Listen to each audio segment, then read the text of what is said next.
what do you do if you don't have any lights, but you have to film inside?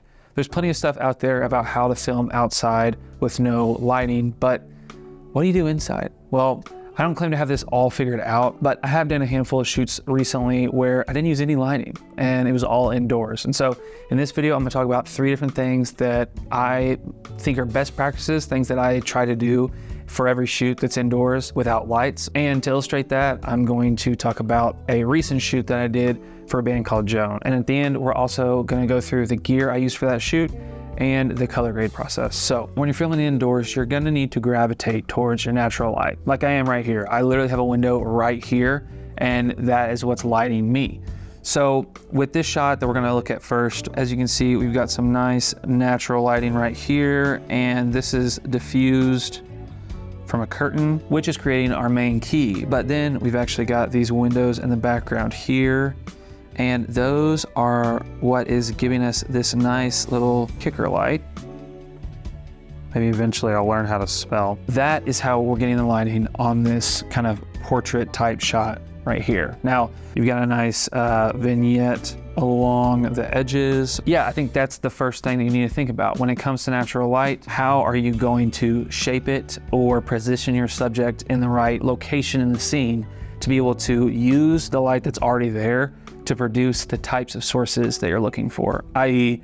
a key light or a kicker light. Now this shot right here is pretty fun because the camera is actually, it's not physically attached to Steven's arm, but I'm holding it against Steven's arm as he's throwing his jacket. So it gives this like hard mounted feel.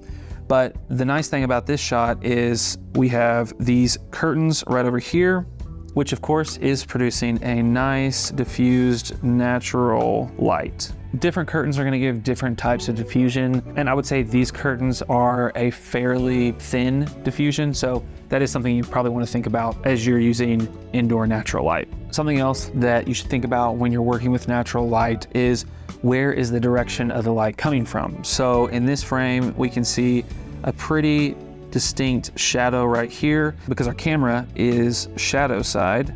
And so even though we don't have any actual light in the frame, we can very clearly create contrast and a cinematic image just by putting our subject between our light source, the window, and the camera. Now, the next thing to keep in mind when you're filming indoors without any lights is negative fill, because you're gonna have to bring your in-camera exposure up to where the natural light that's just already in the room does enough to key light your subject. But because you have to do that, the shadows aren't gonna be very deep, and you're gonna honestly have a pretty flat image. And you can see that in this frame right here.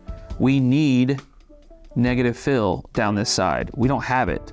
And so I think that's something that you have to think about, because if you aren't using negative fill, you're gonna run into situations where you don't have as much like built-in contrast into the scene, and it just makes it for a less dynamic type of scene. But this scene is kind of saved because we have this really unique mug right here, which is just playing in the foreground. It's honestly just bringing some depth to the image because our subject is against the wall, but this foreground depth here kind of makes the image a little more 3D. So even though we don't have the negative fill, we still are getting a somewhat dynamic image without any lighting. But on that exact note, these 2 shots here are the shots that I used negative fill on, but they're also the only 2 shots that I used a light for. So I actually have a really soft source that is right here, and that light is actually giving us the key on our subject. But because that source was so bright, I had to add some negative fill just to cut down on the white walls that are literally just bouncing the light back into the subjects. Like if I didn't put the negative fill in this shot, I think it would just feel incredibly flat.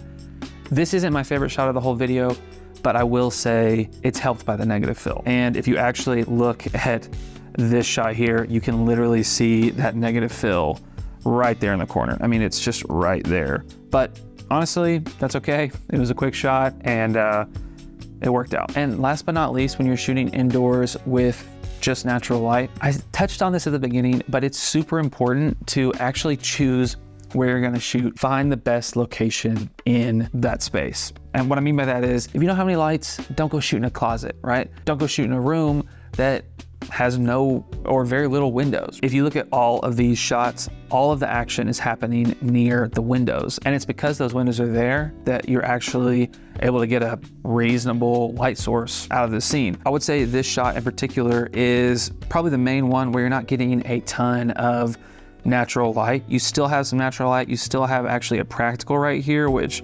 obviously helps with that dynamic look. But at the end of the day, this was probably the hardest shot in the film to create. It's top down, they're far away from the windows. And so I think it's important when you're thinking about, hey, how am I gonna shoot this scene, to think about what actually needs to happen and, can I make it happen near the windows? And one last thing, when you are shooting indoors, the position of the sun actually will affect how you shoot inside. Even if you're not using lights or you're not outside, where the sun is will change how it's coming through the windows, and if you're getting a hard sun source or if you're getting a soft bounce source.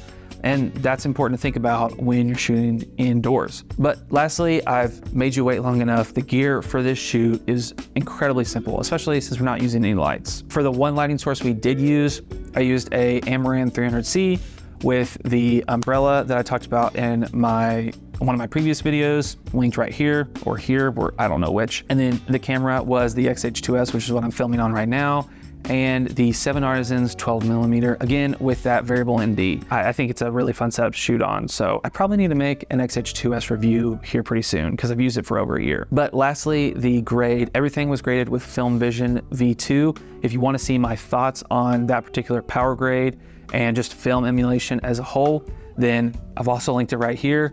But I was able to really get a kind of dirty and pretty saturated look, as you can see through all the frames.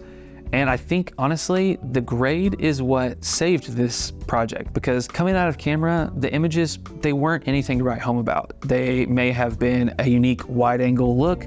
They probably, some of them were top down or just different cool kind of compositions.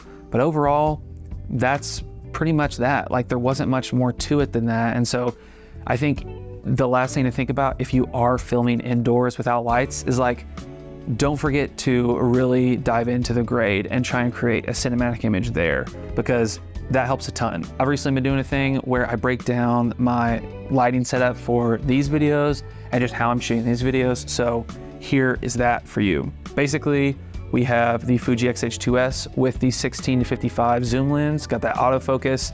I'm recording to the road, wireless goes obviously here.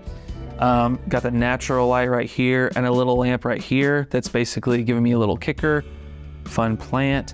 And my favorite addition of this entire setup is the stand that we're on. So this stand is actually a weighted base mic stand, and it has this really cool handle where I can just squeeze this thing and raise it up to whatever height that I want.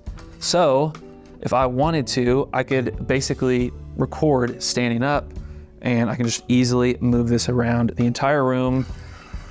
Honestly, incredibly easy. It's too easy. I'm using this on everything. So anyways, thank you so much for watching, and let me know in the comments if you have any questions about filmmaking, anything you think that I could possibly help you with, because I'm literally making videos based on your comments. So hit me up and I'll make a video for you. All right.